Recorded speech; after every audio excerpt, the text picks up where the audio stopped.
Today on Heavy Metal Frequency, I'm reviewing Evergrey, The Atlantic. This is one of the newer Evergrey albums. They're a very interesting take on progressive metal. There's more to it than that. Some people consider them a progressive metal, power metal band.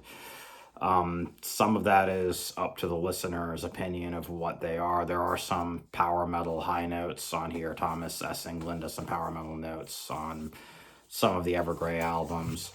They're particularly interesting because they don't use any death metal vocals or whatever, but their instrumentation is somewhat harder, and it's more along the lines of melodic death metal. They're from Gothenburg, Sweden, like a lot of the main melodeath bands, pretty much.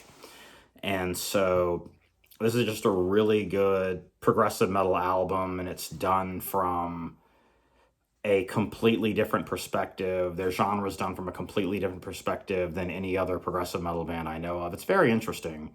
So I would highly recommend this. It's very accessible, easy to get into, and it's further complicated by some of the tempos are basically grave. It has some doom metal textures on here. I feel like Evergrey's slowly turning into a prog doom band like early Third and the Mortal. The Atlantic is a concept album that primarily deals with Thomas England's divorce and what he went through with that. And this is a really great, really excellent progressive metal album. And some people consider them progressive power metal. Some people consider them just heavy metal in general. There are a lot of different and varying opinions as to what exactly genre Evergrey is. So this is a really great band, and I highly recommend them. A Silent Arc is really cool. Some of the songs, like Silent Arc, is almost 8 minutes, and it's the first track on the album.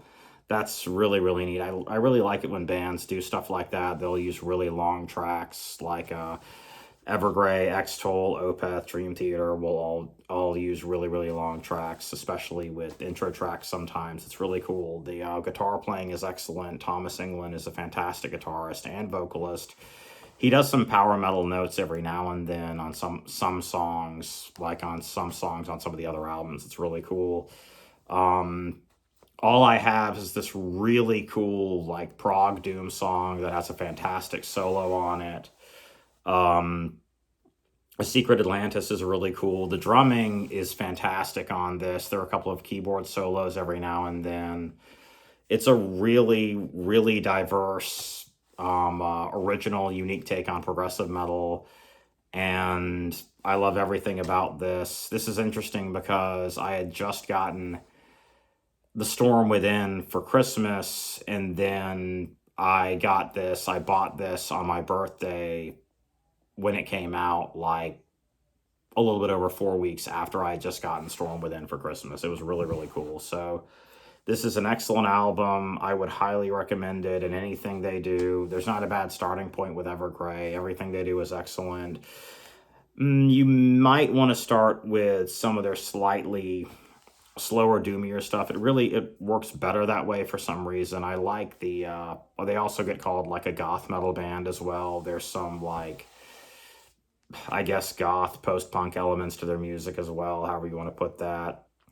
Maybe not to the point of a band like Moonspell or the Sisters of Mercy or My Dying Bride, but still. And so they also have some darker textures in their lyrics, but they're more mature, basically more mature about it than some other bands. And they're just a very unique spin on metal in general, not just progressive metal, and I highly suggest you see them, you listen to them, and take some time to study it. It's very accessible. You can get into it really quickly, and I absolutely love Evergrey. They're another one of my 50 million favorite bands, and I highly suggest you pick up a copy of this soon. Thank you.